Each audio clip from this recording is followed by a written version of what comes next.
네, 안녕하세요. 곽수산입니다. 곽수산의 정치 라이브 오늘도 저녁 9시 생방송으로 출발하도록 하겠습니다. 박수 한번 보내세요. 어제 말씀드렸죠? 우리는 힘내서 기분 좋게 가야 됩니다. 지치면 안 돼요. 그래서 오늘도 활기차게 시작을 해봤고요. 내용이 또 많습니다. 그리고 기대가 되는 부분도 많고요. 그래서 사안 하나하나 또 살펴보도록 할 텐데요. 오늘 전반전, 후반전으로 나뉘어져 있고 후반전에는 박진영 평론가 그리고 한겨레 21의 김한 기자님 모시고 이야기 나눠보겠습니다. 그 전에 전반전도 정말 반갑고 또 오랜만에 뵙는 것 같아요. 이분 모시고 출발해 보도록 하겠습니다. 조상호 변호사 모십니다. 어서 오세요. 네, 안녕하세요. 조상호 변호사입니다. 변호사님 제가 진짜 방송에서도 좀 많이 뵌 것 네. 같은데 네네. 요즘 나가시는 데 있나요? 요즘에는 이제 우원식 국회의장님 모시면서 이제 국회의장실의 비서실에서 근무하기 때문에 네. 이제 행동이 조심스럽게 되죠. 그러니까 이제 방송은 거의 안 합니다. 방송은 이제 아무래도 조금 많이는 예전보다는 안 하고 계시는데. 네. 그래서 이제 사실은 이거 제안이 왔을 때도 법적인 부분이라든가 아니면 그러니까 의회를 돌아가는 과정에서 그 정치적인 편향성을 노출하는 그런 것만 아니라면 할 수 있는데 그거라면 조심스럽다 이렇게 얘기한 적이 있죠. 그럼 조금 이제 아무래도 지금 맡고 있는 자리가 있다 보니 네. 조금 조심스럽게 네네. 얘기할 수밖에 없다는 것도 조금 우리가 양해를 하고 가야겠네요. 여기 그렇- 듣는 분들도. 그렇죠. 근데 이제 네. 지금 국면이 주구장창 법적인 문제들만 있어가지고. 그러니까요. 뭐 그런 거는 이제 걱정 네. 안 하셔도 되고. 근데 요게 좀 궁금해요. 네. 언급해 주셨던 음. 지금 국회의장실의 제도개혁 비서관, 제도 혁신입니다. 제도혁신? 네. 제도혁신 비서관 네네. 요 자리에 계시는데 네. 저는 솔직히 문외 아니라 네. 처음 들어보거든요. 그러니까 어떤 자리고 어떤 역할을 하는 곳입니까?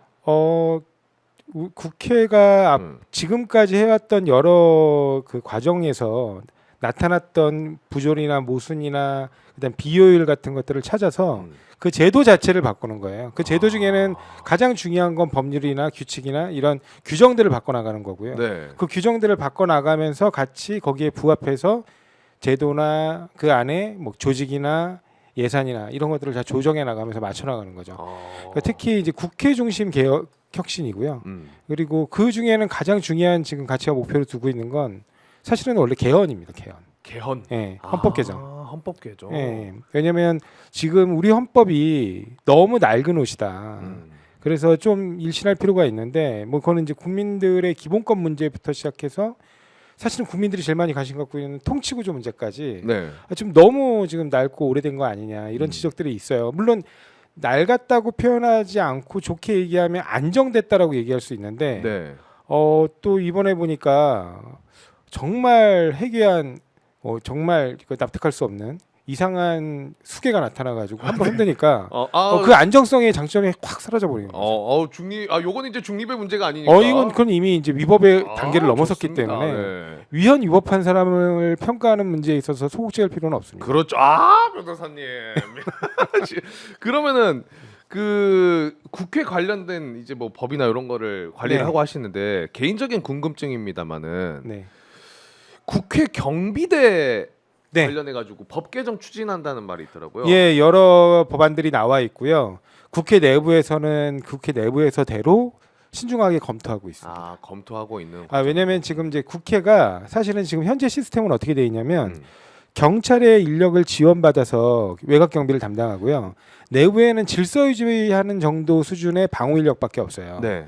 그래서 외곽에 있는 경찰에 대해서 그렇게 되면 사실은 경비 통제라든가 경호 통제에 관해서 의장이라든가 국회가 완전한 통제권을 가져야 되는데 그렇지 못하고 서울지방경찰청장이 통제하게 됩니다. 그러니까 이번 내란 때 그렇죠.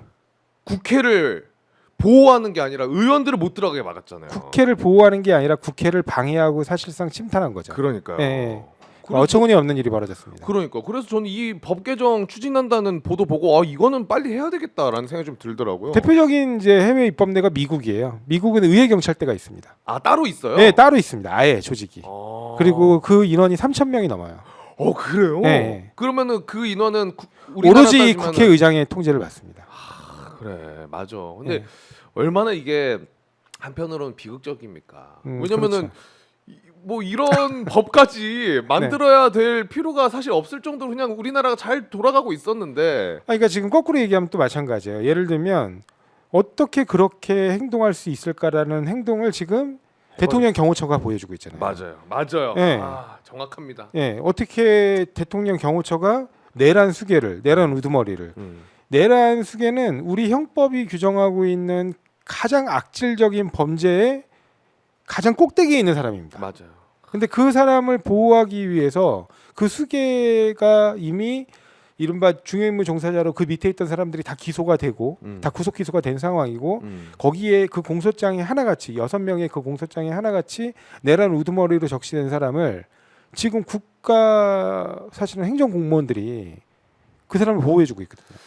거처운이 없는 일이에요. 영장을 들고 갔는데. 영장을 들고 갔는데 사실은 법원의 영장조차 무력화시키는 거죠. 네.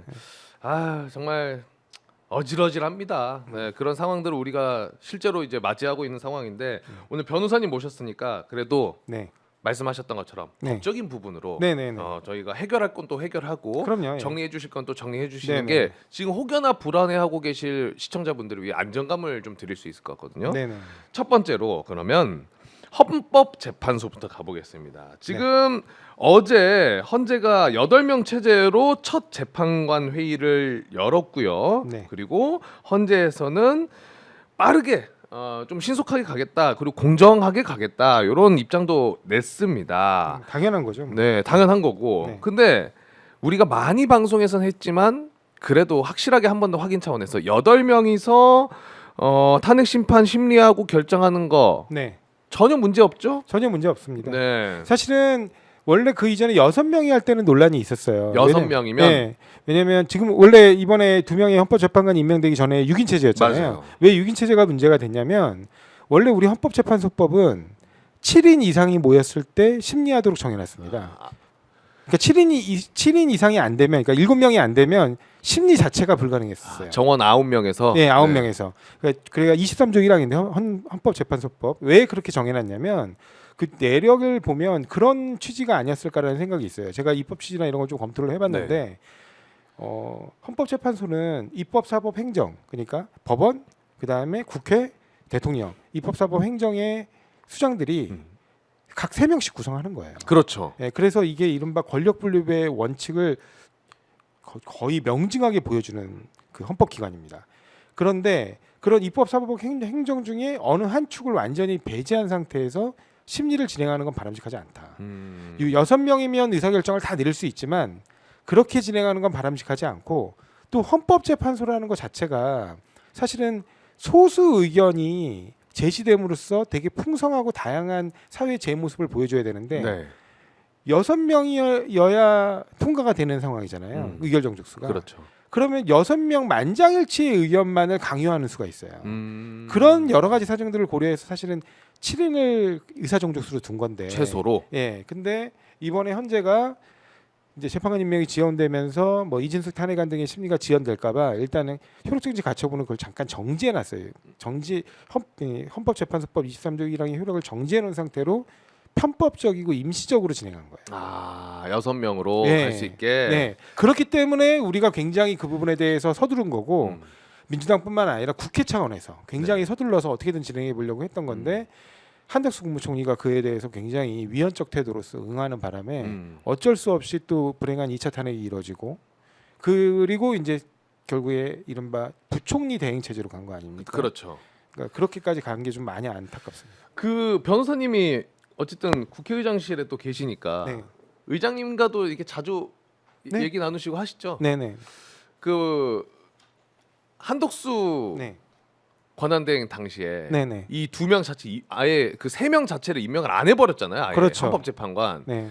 그때 반응이나 혹시 분위기는 전달을 해주실 수가 있습니까? 국회의장께서 아니 도무지 납득할 수 없는 행동이에요. 그거. 실제로도 막 네. 이렇게 표현을 하셨고 맞습니다. 왜냐하면 우리 헌법은 국회에게 추천권을 준 게 아니에요. 선출이라고 선출이죠. 돼 있어요. 네. 선출. 표현이 다 달라요. 대통령은 임명, 그 다음에 대법원장은 지명, 국회는 선출입니다. 그렇죠. 특히 국회의 선출은 회의체 합치된 의사잖아요. 그냥 1인이 단독으로 결정한 게 아니에요. 그리고 두 번째는 대법원장의 지명보다도 굉장히 높은 민주적 정당성을 가진 거예요.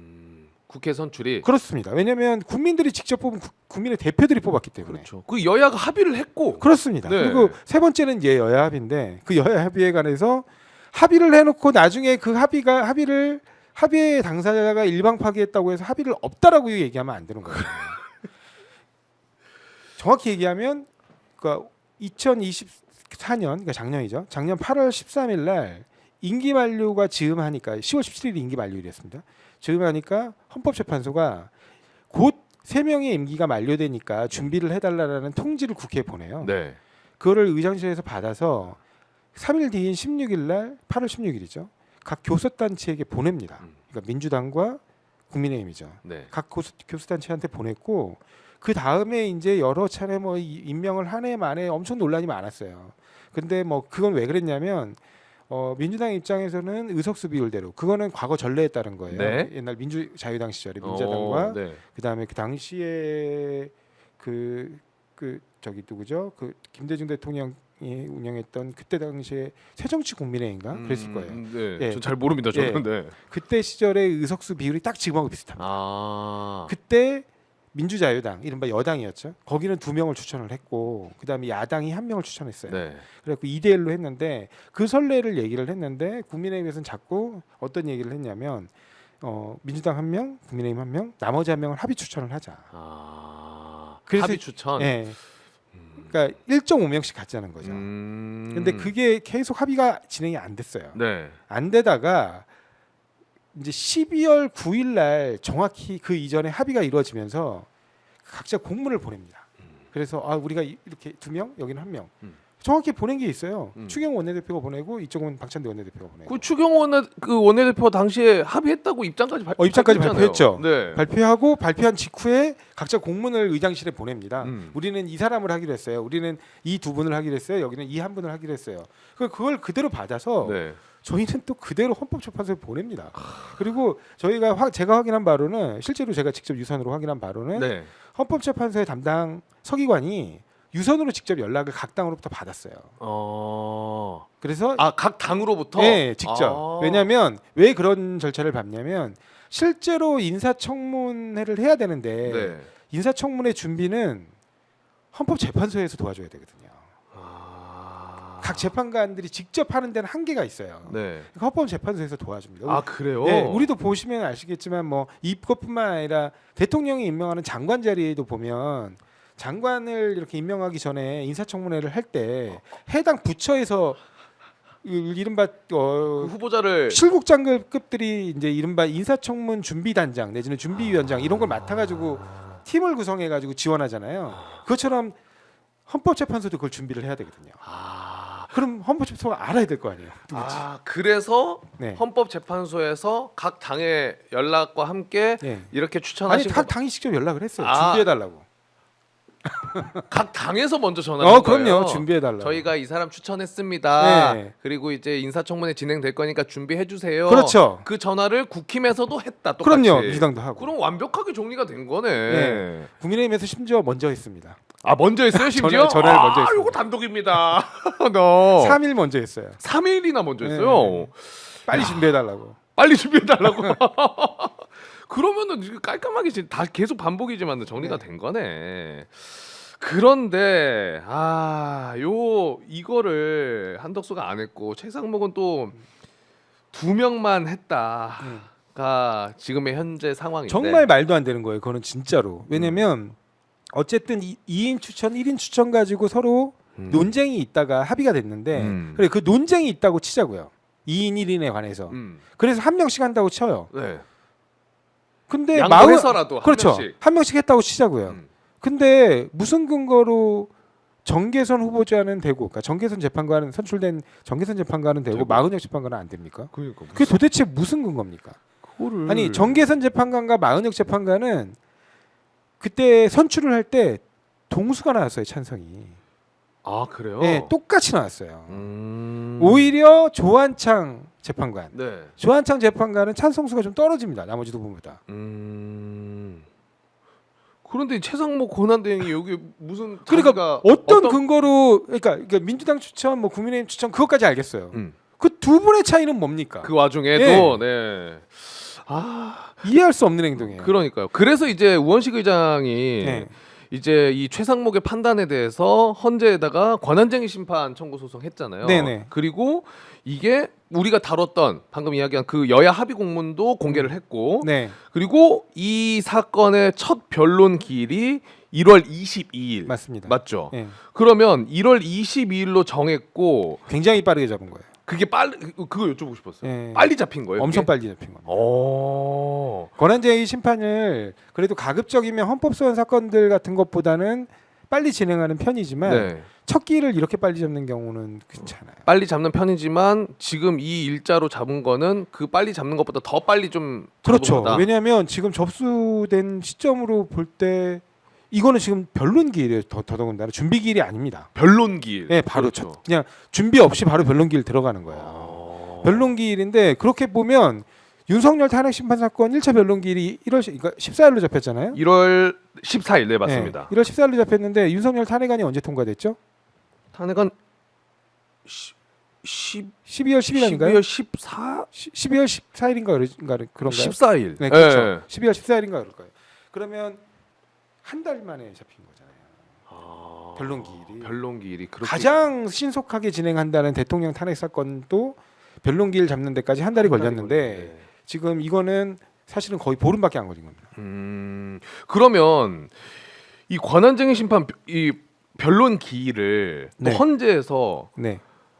1월 22일 날 하자라고 만장일치로 의견을 지정했다고 하는데 이것도 네. 의미가 있는 거예요? 그렇죠. 그러니까 이거를 그 어떤 사건보다 신속하게 심리해야 된다라는 데는 재판관 8명 의견이 다 일치했다는 거죠. 그러면 탄핵 윤석열에 대한 탄핵 선고보다 훨씬 빨리 이게 그게 먼저 나와야 된다라는 생각도 하시지 않았을까라고 생각합니다. 왜냐하면 헌재가 기본적으로 그래도 중요한 사건을 심리할 땐 법적으로 불가능한 상황이 아니라면 네. 9명이 심리하는 게 그래도 국민들이 볼 때 그렇게 해서 내려지는 결정의 권위가 높아지는 거잖아요. 그렇죠. 예, 완전한 9명으로 구성된 상태로 결정한 게 국민들이 볼 때 더 큰 권위를 가질 거라고 보고 있고요. 그거는 심지어 헌재 과거 결정 내에도 좀 나온 적이 있어요. 헌재가 과거에 어떤 사건이 있었냐면 헌법 소원을 제기했던 사람이 국회 추천이 늦어지면서 그 6명으로 심리가 진행이 안 되는 거예요. 아, 네. 예, 그러니까 이제 답답한 마음에 그분이 나는 9명으로 완전하게 구성된 헌법재판소로부터 공정하게 심판받을 권한이 있는데 왜냐하면 이제 6명만으로 하면 그런 문제가 생기잖아요. 만장일치의 문제. 네, 그렇죠. 만장일치가 아니면 내 헌법 소원이 인용이 안 되는 문제. 음. 그러니까 공정하게 심판받을 권리가 있는데 그런 권리가 침해된다. 음. 그래서 헌법 소원을 제기한 적이 있어요. 근데 물론 각하가 되긴 했는데 근데 그 중에 소수 의견은 인용 의견도 있었습니다. 심지어. 네. 근데 그 각하와 인용과 관계없이 그 재판관 전원 9명 전원 나중에 그게 보충이 돼서 각하된 거거든요. 네, 네. 그러니까 그 추에 임명이 돼요, 세 분이. 그러니까 더 이상 우리가 심리 판단할 필요는 없다. 그런 의미로 각하가 된 거지만 그렇게 3명을 임명하지 않고 질질 끄는 행위 자체는 위헌이라는 거에 대해서는 9명이 일치했습니다. 그런 선례가 있어요. 야, 변호사님 오니까 내용이 풍성히 제가 모르는 게 너무 많아가지고 네. 그럼 계속해서 지금 시간이 또 얼마 안 남아서 네네. 궁금한 걸 좀 빨리 여쭤보겠습니다. 네네. 그 내란 국조특위가 지금 국회에서 진행 중이고 네. 오늘 2차 회의가 열렸는데 네. 여기서도 굉장히 시끌시끌했던 것 중에 하나가 네.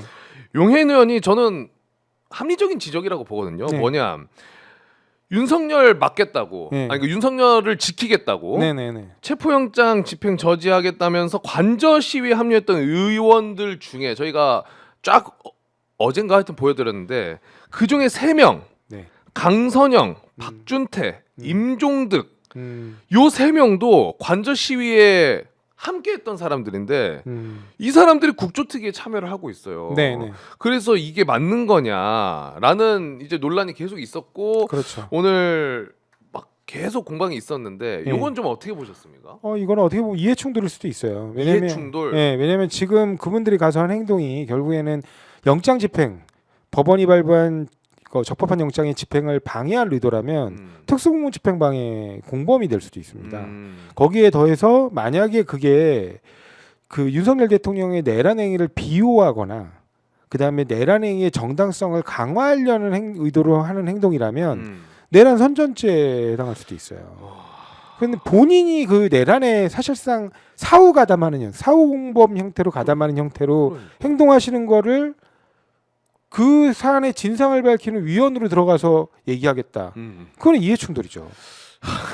그리고 이 논리는 어떻게 보십니까? 이게 국민의힘의 의원들 네. 딱 하나 논리 있거든요. 지금 네. 저희는 이 비상계엄을 옹호하는 게 아닙니다. 잘못됐죠.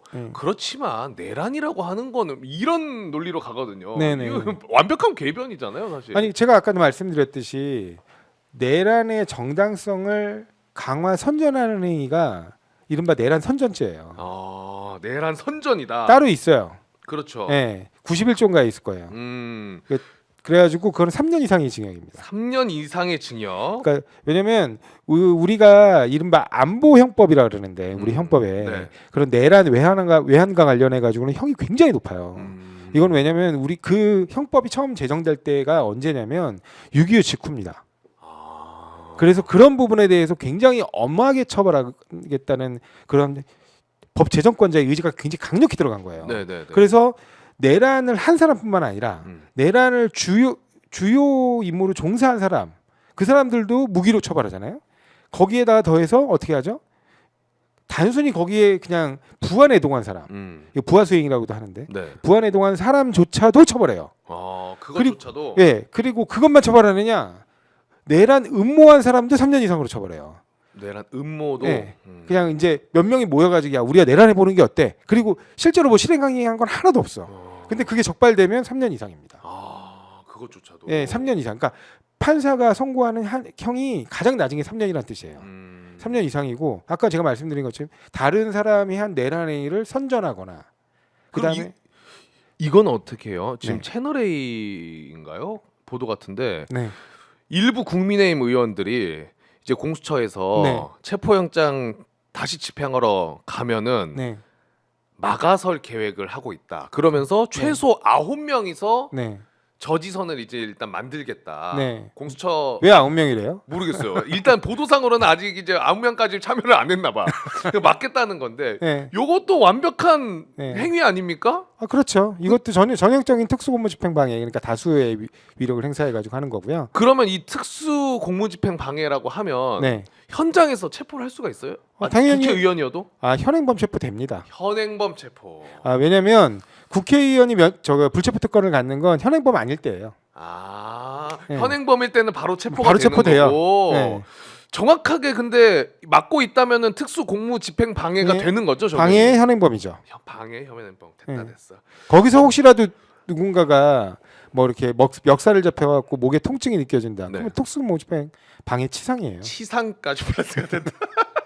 조곤조곤하게 조금씩 올리시네요, 변호사님. 아주 좋습니다. 이거는 법적으로 나와 있는 거니까. 그럼요. 네, 공정하게 갑니다 저희는. 근데 방금 얘기해주신 이 내란 선전죄에 이어서 좀 여쭤보자면은 국민의힘에서 이런 행동들 그리고 또 관저 시위 참여한 거에 대해서는 그렇게 얘기해요. 저희는 윤석열의 그 비상계엄을 옹호하는 게 아닙니다. 공수처의 불법적인 영장 집행을 막으러 간 거죠. 이것도 궤변을 똑같이 하는 건데 이것도 이제 내란 선전죄가 된다면은 그럼 당연히 정당 해산 요 절차가 들어가야 되는 거 아닌가라는. 정당 해산은 지금 할 수 있는 건 아니고요. 왜냐하면 정당 해산은 정부가 제소권을 갖고 있습니다. 근데 지금 정부는 사실은 윤석열이 임명한 내각이잖아요. 그렇죠. 그 내각에서 그 정당 해산을 청구할 가능성은 없죠.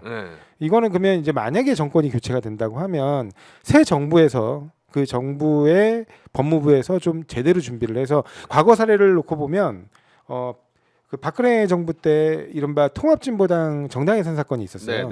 그때는 법무부 산하에다가 위원장당 해산 TF를 뒀어요. 법무부 산하에? 네. 그래가지고 그때 당시 팀장을 맡았던 사람이 정점식 검사장, 지금 국민의힘 국회의원이에요. 아 그래요? 네. 아. 그 산하에 그래서 검사 3명이 있었고요. 네. 그러니까 팀장 밑에 부팀장, 그다음에 팀원 2명 해가지고 총 4명의 검사가 나머지 이제 직원들을 데리고 통합진보당의 그간 그 위헌 정당으로서 의심받을 만한 행동에 관해서 굉장히 많은 조사를 거쳐서 체계적으로 준비한 끝에 제소했습니다. 그러면 정권이 바뀌면은 이게 뭐 시간이 지나면은 못 하고 네. 이런 게 아니니까 네네. 정권 바뀌면은 지금 행동들을 그대로 물어가지고도 만약에 포함되는 게 있다면은 예, 제가 뭐 예를 법무부에서- 들면 그때 통합진보당 사건에서는 뭐가 문제가 됐냐면 그러니까 이석기 의원이라고요. 거기 소속 국회의원이 있었습니다. 네. 그 한 분의 국회의원이 그 뭐 지하혁명 조직이라고 이제 거기서는 명을 했는데 RO라는 겁니다. 그러니까 레볼루션 그 저기 오가니제이션인가? 그래서 혁명 조직이죠. 혁명 조직. 한국어로 번역하면 혁명 조직인데 그래서 지하 혁명 조직이라는 거 RO라는 걸 결성을 해서 그 RO 구성원들과 내란을 음모했다는 거예요. 결국 행위는. 근데 그 내란을 음모한 행위가 결국에는 음모한 행위는 또 나중에 인정이 안 돼요. 형사에서는. 그렇죠. 예, 그래서 결국에는 선동만 이제 문제가 되는데 근데 그 RO 구성원이 상당수가 아니 RO 구성원 전원이 통합진보당 당원이었고 32명입니다. 그중에 11명이 주요 당직을 갖고 있었다는 거예요. 국회의원도 아니에요. 국회의원은 이석기 의원 한 명이에요. 한 명인데 네. 그 밑에 예. 그러니까 주요 당직이라는 게 뭐 어디 그냥 당직자들만 하고 있었다는 거예요. 네. 11명이. 근데 지금 국민의힘 의원들 같은 경우 보니까 이번에 이른바 내란 우두머리에 적법한 법원 발부 영장 집행을 방해하기 위해서 몰려가신 분들이 한 40여 명 정도 44명. 네. 정도 되는 것 같은데 국민의힘 전체 국회의원의 절반 가까이입니다. 네. 그런 분들이 내란을 선전하거나 옹호하는 행동을 하시는 건 굉장히 위험한 행동이세요. 이석기 때는 한 명이었는데 이번에는 숫자가 꽤 많다. 예. 네. 그때도 뭐 이렇게 의원수 비례하면 어떠냐? 그때 보면 통합진보당의 의원수는 5명이었고요. 네. 그 중에 이석기 의원 한 명. 분뿐이었어요. 그러면 5분의 1이잖아요, 이거는. 근데 지금은 거의 2분의 1이라서 그렇죠. 요건 좀 조심하셔야 됩니다. 조심해야 된다. 아니 근데 조심하지 마십시오. 계속 하세요. 예. 계속 그리고 해주시고.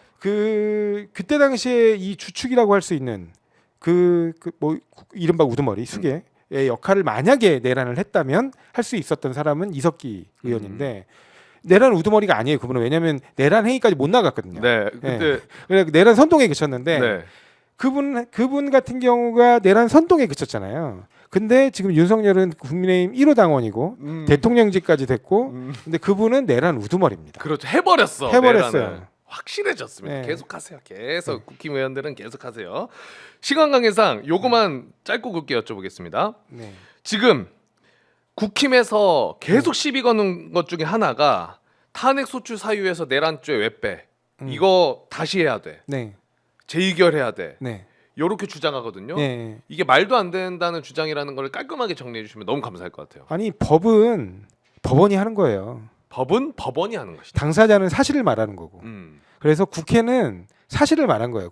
뭐냐면 뭐 군인들이 어떻게 침탈에 들어오고 그다음에 어떤 불법적인 비상계엄을 선포를 하고 그 이후에 어떤 말도 안 되는 포고령을 발령을 하고 이런 과정들에 대한 사실관계를 탄핵소추 의결서에 담는 거고요. 거기에 부가해서 의견을 밝힐 수 있습니다. 네. 이거는 이런 헌법을 위반했고요. 이거는 이런 법률을 위반했습니다. 그건 의견이에요. 핵심적인 징계 사유 내지는 탄핵소추 사유는 어떤 행동을 했느냐예요. 그 피소추자 내지 징계 대상자가 어떤 행동을 했느냐? 네, 그 행동을 사실관계를 열거해야 되거든요. 그 사실관계에 관해서는 손대는 게 하나 없어요. 그리고 법률적 평가에 관한 거는 당사자의 일방 의견이기 때문에 헌법재판소를 구속하지도 못해요. 헌법재판소가 예를 들면 당사자가 주장하지도 않은 헌법 또는 법률 위반의 조항을 끌어올 수도 있어요. 헌법재판소가? 네, 그거는 과거에 박근혜 탄핵 사건 때도 이미 헌법재판소가 그렇게 의견을 밝혔고요. 네. 그 탄핵 사건뿐만 아니라 헌법재판은 기본적으로 공공적 성격을 갖고 있기 때문에 헌법재판소는 그런 거에 구애되지 않는다라고 여러 차례 의견을 밝힌 적이 있어요. 그래서 이번에 헌재 공보관도 뭐라 그랬냐면 그건 우리가 알아서 판단할 문제다.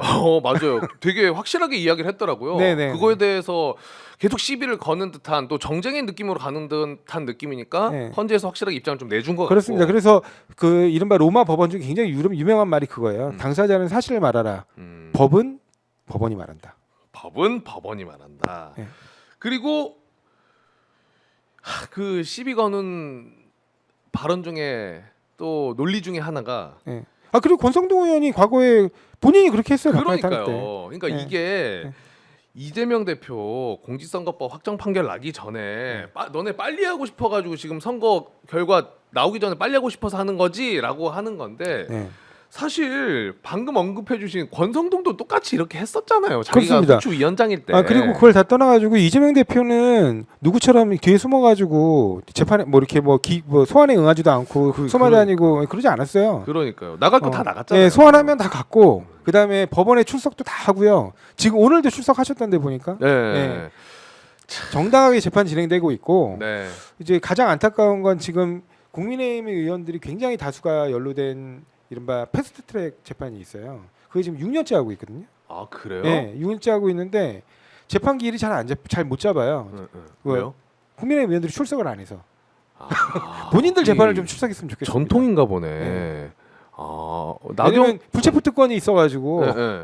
이게 그 법원에서 영장을 발부하기 좀 어려워요. 아 나경원 의원 빠루는 해결됐냐고 물어보시는데. 그러니까 그게 그 사건이야. 아 그게 그거예요? 네. 아 그게 지금 6년째 1심을 하고 있는 사건. 엄브레드님 그게 이거랍니다. 예. 지금 22대 국회잖아요. 네. 그 사건이 벌어졌던 건 20대 국회입니다. 20 나 아직도 해결이 안 됐어. 해결은커녕 1심도 안 나왔어요.